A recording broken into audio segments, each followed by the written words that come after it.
Hello everyone, Boss Toys here. Today we'll be taking a look at Gamer Edition Barricade. Now, before we get onto this figure, we're going to get into the box. It's actually a pretty big box. So, up front we have artwork of Barricade. Pretty good artwork. He's 02. A little D-pad right there. Gamer Edition GE Barricade Studio Series.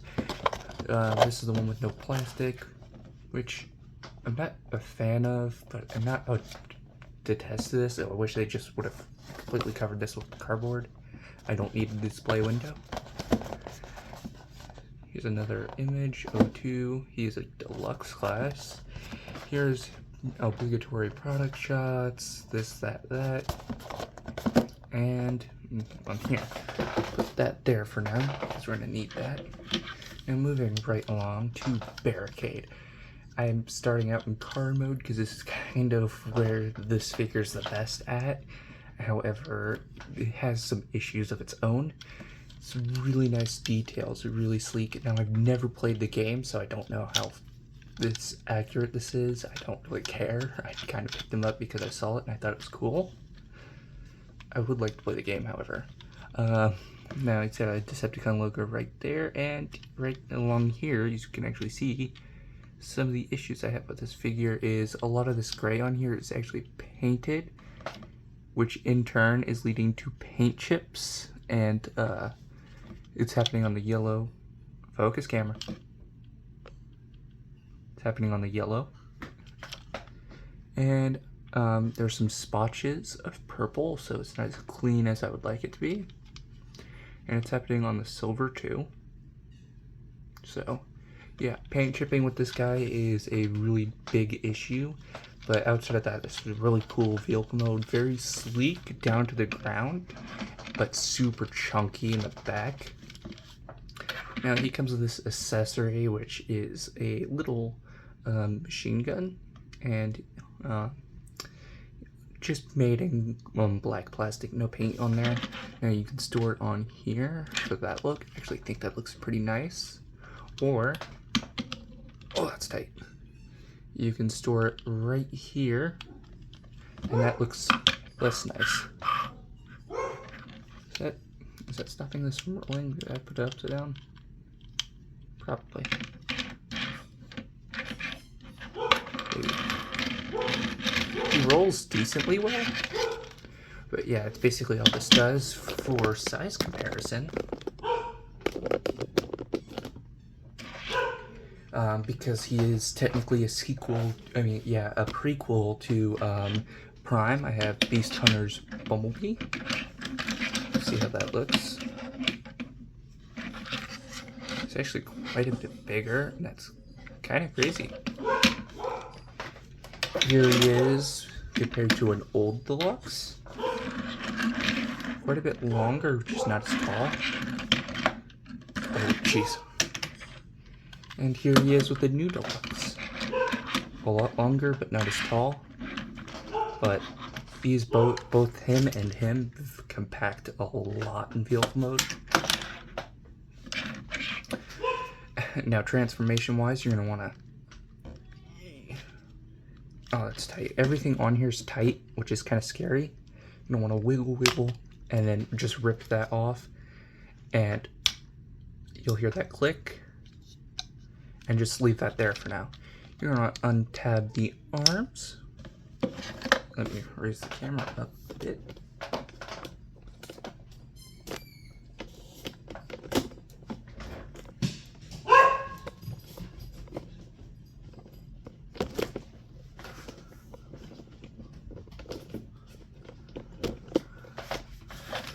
Untab the arms.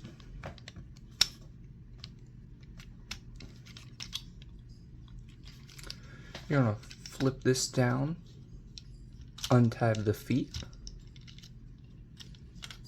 fold this around,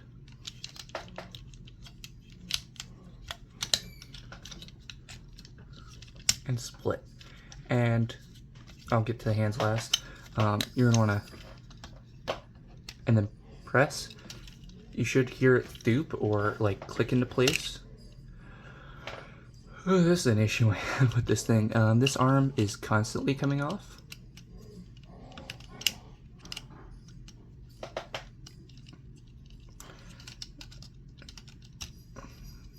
Take out the arms, flip them around. This one doesn't because it doesn't have that gimmick.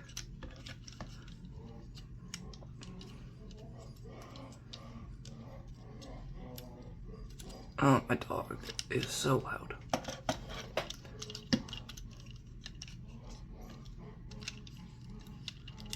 And here he is in his robot mode.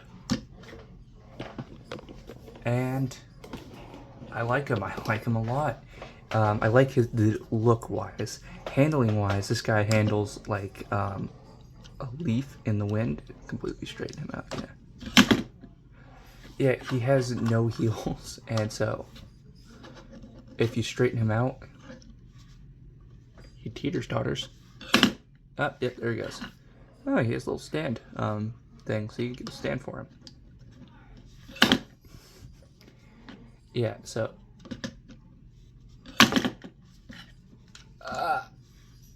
it's not even a joke at this point. That's just really how he is. But yeah, taking a close look at his details. Light, I need you to do your job. And focus, camera. I really dig his details. It's really nice. I'm not noticing any too much paint chipping outside of a little bit right there. But yeah, really nice face. It's really, from what I could tell, accurate. Really nice yellow eyes. I kind of prefer red because red Decepticon. But yeah, he's got what appears to be tears. I don't know what that's supposed to be, but it's super cool looking. And here we get down to here, paint chipping all around. Every time you breathe on this guy, he gets a paint chip somewhere, so it's really annoying. Now, posability. Oh, I don't want to do this. So arm moves out that much.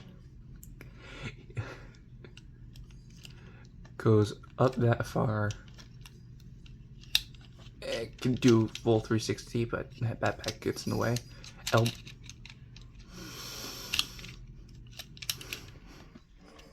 Elbow moves that much on this arm until it just decides to die. I have seen reports of this getting stress marks on it, which is frankly not fun. Could you focus? Thank you. But I'm fortunate enough not to have that issue yet. Hands are on a ball joint, and they can spin 360. However, due to this little piece right here that I honestly wish they got rid of, he can't really move them that much. No, really, there's only up and down. But yeah, his own hands are always going to be at an angle unless you want this look, giving him the gorilla arms. But I prefer more accurate one like this. I really like how they did the hands. It definitely reminds me of how Prime's was. Now he can go that far. It's one of those annoying Y ones. He can move out that far. And the knee bends that far. Up and down at the foot that you'll never be able to use. And that's about it posability wise. Be cool. Be cool. Doesn't know better. But yeah. Size comparison. Here he is next to Beast Hunter's Bumblebee. Looks pretty good scale wise. He is actually a very big deluxe class for the time. Here he is with Dark of the Moon Ratchet. Okay, you're not gonna stand today. And here he is with Legacy Roadburn. Now, with that out of the way, let's get on to his accessory. Now, it can actually store back here still, but if you want him to use it,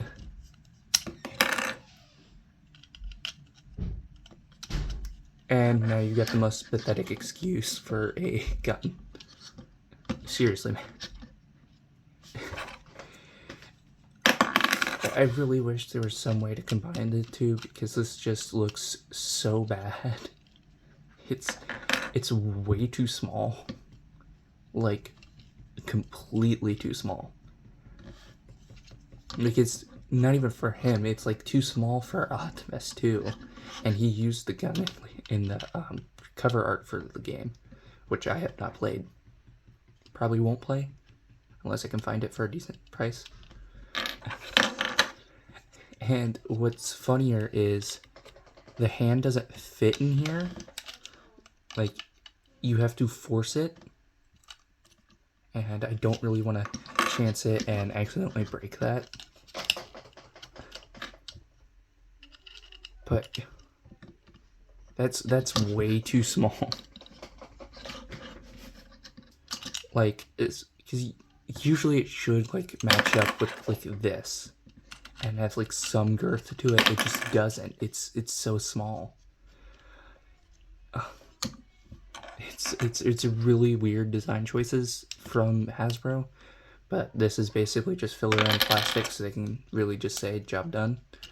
Because from what I've heard around the block is he got none of the budget, like almost none of it went to him at all. Oh, he's hitting the he. Okay, oh, dude, stand. And he doesn't have any like the modern joints we expect, like ankle tilt. He does have everything else though, and that's fine and dandy, but the limit is just so gross. This doesn't tab in either. This figure is just, it should have cooked more, and it didn't, and it really suffers from that, because this looks like it could have been a good toy, but like all the kibble that just hangs off that might be screen accurate or might not, I don't know, I haven't played the game, but like all this kibble here, some people actually just like, okay, some people just do this to the legs, retransform them, and that doesn't look bad, but I like to have my Transformers as they come. But oh my gosh, it's somehow still better than Transformers Studio Series Bumblebee, and my feelings on that figure are known. But oh my gosh, just this, I've never seen a Transformer so bad in my life. And I own Studio Series Bumblebee. So he's a close contender for the second worst Transformer I own, which is ironic since he's Barricade. And Bumblebee is the first, so. But yeah, that's been my look at Studio Series. War for Cybertron, Bumblebee. I mean, Barricade, I'm sorry. See you guys in the next video.